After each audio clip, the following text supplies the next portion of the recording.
Hello students, in previous video we have discussed about volcano and earthquake. Now in this video we will see the case study of earthquake. So here a case study of earthquake in Bhuj, Gujarat is shown. In 2001 on 26 January a massive earthquake hits Gujarat and the place was Bhuj. It was a very massive earthquake measuring 6.9 on Richter scale. So what is Richter scale? It is a scale where we can measure the magnitude of earthquake. And seismograph, what is seismograph? Seismograph is a device that can measure earthquake. अब इसमें अंतर क्या है? देखिए, seismograph से तो ये पता लगता है कि भूकंप आया है या नहीं आया है, ठीक है। और रिक्टर स्केल से पता लगता है भूकंप कितना तेज आया है। यहाँ देख रहे हो 2.0, 5.0, 6.0, these are all magnitudes. If magnitude is less than 2, then we can see that the earthquake is not dangerous. But if the magnitude of earthquake is 6.0, then we can see the magnitude if greater than 6.0, then this is very dangerous earthquake. So when the earthquake hit the place, what should we do? We should hide under a table. Okay, we should hide under a table और against ए wall. ठीक है, safe जगह कौन सी होती है? एक table के नीचे। जैसे ही अर्थक्वेक आता है तो आपको सबसे पहला काम क्या करना है? एक टेबल के नीचे छुपना है। ठीक है, stay away from fire place, आग वाली जगहों से, चिमनियों से दूर रहना है। ठीक है, कांच की विंडोज से। ठीक है, बी प्रिपेयर्ड, हमेशा तैयार रहें, है ना। ऐसा नहीं हो कि कोई तैयारी ना हो। ठीक है, अवेयरनेस फैलाएं, spread awareness among your friends and families.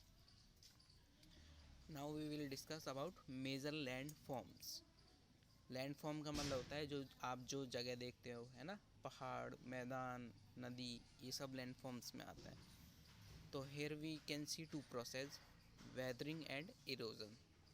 So what is weathering? Weathering का मतलब होता है जैसे कोई ये चट्टान है और ये धीरे धीरे टाइम के साथ ये टूट फोड़, इसके जो टुकड़े वगैरह निकलते हैं, इसको बोलते हैं वेदरिंग। जबकि इरोजन का मतलब ये होता है कि हवा, पानी, नदी, इन सब के माध्यम से अगर चीज़ एक जगह से दूसरी जगह जाती है, जो छोटे छोटे कंकड़ पत्थर है ना, अगर वो दूसरी जगह जाए तो इसको बोलते हैं इरोज। ठीक है, वेदरिंग का मतलब उसी जगह पर अगर चट्टान टूट जाए तो, और इरोजन का मतलब अगर वो टूटे हुए टुकड़े किसी एक जगह से दूसरी जगह जाए, वहाँ जाके ये डिपॉजिट होता है। ठीक है, now we will read about work of a river. ठीक है, अब रिवर्स से कैसे लैंड फॉर्म्स बनते हैं ये पढ़ते हैं। पहली चीज़ है वाटरफॉल। ठीक है, the running water when tumbles at steep angle और एनी हार्ड रॉक्स। इसका मतलब क्या हुआ? और डाउन ए स्टीप वैली, जैसे ये नदी बह रही है, अचानक से एक खाई आ गई है ना, आगे रास्ता नहीं है, तो ये पानी नीचे गिरेगा डायरेक्ट। ठीक है, तो उस जगह क्या बनेगा? वाटरफॉल, झरना। ठीक है, ये स्टीप एंगल बना ना, स्टीप का मतलब होता है एकदम से, अचानक से, तो ये बनता है waterfall. Okay, these are the example of waterfalls.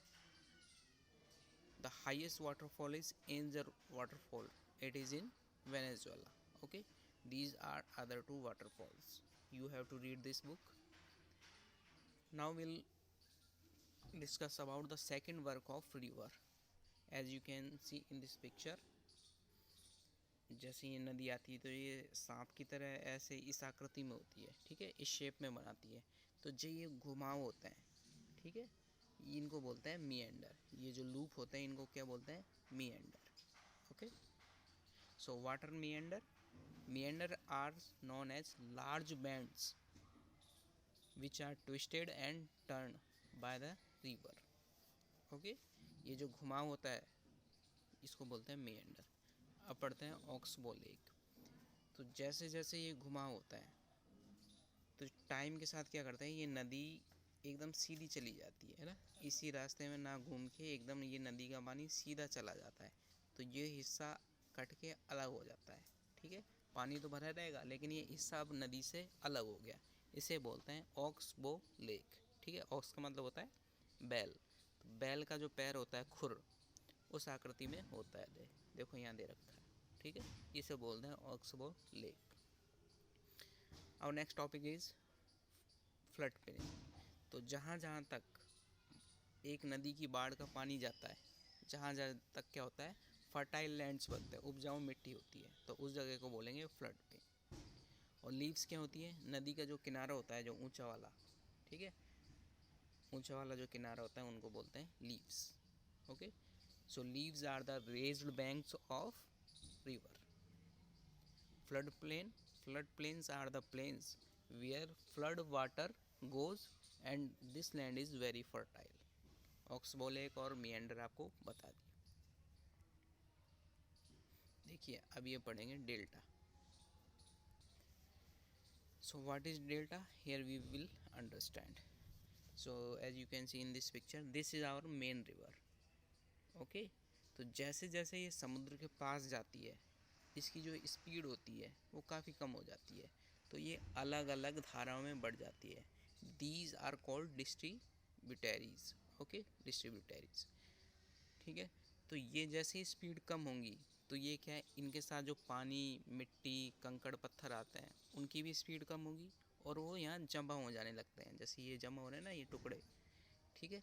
तो इन्हीं को बोलते हैं डेल्टा, ठीक है। ये आपकी मेन रिवर, ये इसकी डिस्ट्रीब्यूटरीज, ये जो भी हैं, और ये जो मिट्टी जमा हुई है इनके बीच में, नीले नीले अक्षरों के बीच में, इन्हें बोलते हैं डेल्टा, ठीक है।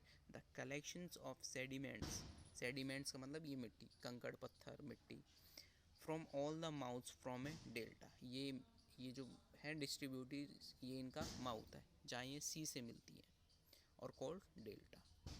Okay, now we will discuss about work of a sea waves in our next video. Okay, thank you.